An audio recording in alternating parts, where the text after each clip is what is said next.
America's most powerful house elf, Mike Johnson, got back-to-back good news yesterday.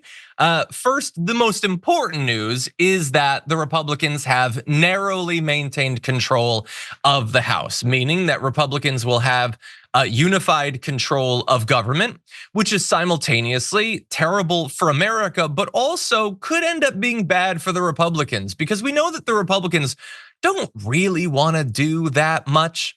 And they also really don't want to be held responsible when things fall apart. Well, now you've got all of it. You got nobody to hide behind but yourself. You can't blame the Democrats or Joe Biden for this one. So enjoy that.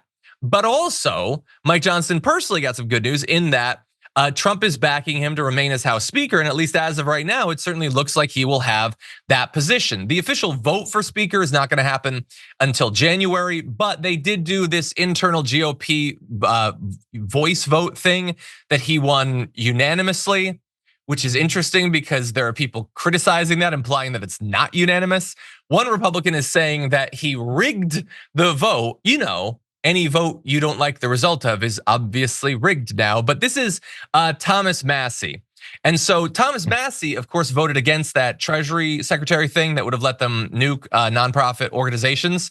And we gave him credit for that. And he heard that and he thought, hold my beer, I need to be the bad guy again. So now he's claiming that they rigged this thing just because people want Mike Johnson in charge.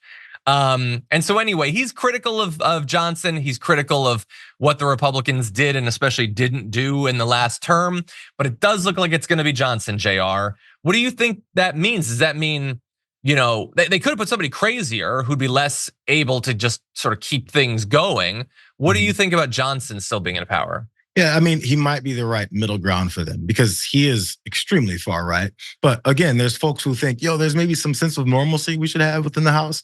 I mean, oddly, one of them was McCarthy, which is why they kicked his ass out. But they can't go back there because they already made their statement about that. So Mike Johnson's still gonna have to do this juggling act because, listen, as you said again, they've got the keys to the car. So now if you crash it, who are you gonna blame? Now, maybe they'll blame any kind of like obstruction from the 12 Democrats that are still in power. So the obstruction that they can push and say people are stopping them from. But when you got a group of people that have zero principles and all they do is fight because they need to, jostle back and forth for some level of power, they're gonna jostle back and forth for some level of power. Look, Marjorie Taylor Greene and Lauren Boebert, they were best friends. They got in a fight because they're like, I need to be the top one that's sitting right next to Donald Trump's throne. So they're gonna fight. They just need to find something to fight over. And since you have no principles, it makes it really easy to fight over things. One minute you can be for something and be back against it the next day because who cares? I'm trying to find some position for power. Nancy Mace, all of them are the same type of people. And they're trying to promote themselves to get to this higher level. And now they're kind of probably, all my speculation, more motivated by a guy who's crazy and likes seeing his subordinates and people that work with him fight. So he can watch like some king from Gladiator days and watch them fight and then be like, yes, whoever wins, I'll kick them in the ass too.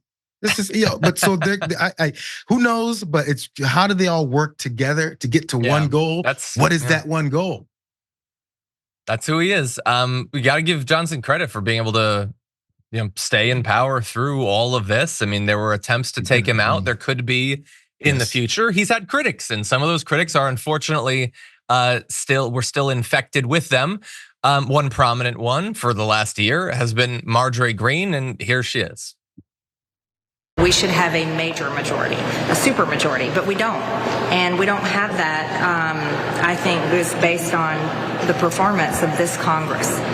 This Congress has had a lot of failures in the eyes of our voters, in the eyes of the American people. The American people gave a mandate last Tuesday of the types of policies they want, the agenda that they want, and that's President Trump's policies that he laid out on the campaign. Is Speaker Johnson to blame for that? Yes, his leadership. Unfortunately, he fully passed the Biden-Harris agenda. I don't recall that happening. I don't fully we just got everything. That's why everything's so awesome and why Biden stayed in power. I don't understand what she's talking about. She doesn't understand what she's talking about. But yeah, she doesn't like him. She's going to continue to be a thorn in his side. And I don't know that she's influential enough for that to really amount to anything. But she'll be annoying for him, and I guess that's what we have at this point. Mike Johnson, watch your back. Marge is scheming to take It's really you out. weird. It's really weird. Ridiculous. And Matt Gaetz isn't there anymore to be her assistant. Or be the leader while she assists in this chaos. Who knows? Yeah. By the way, we're going to do an update on the story tomorrow, but I'm seeing sources for the Miami Herald McClatchy confirm that the ethics report is highly damaging and could be leaked as early as today.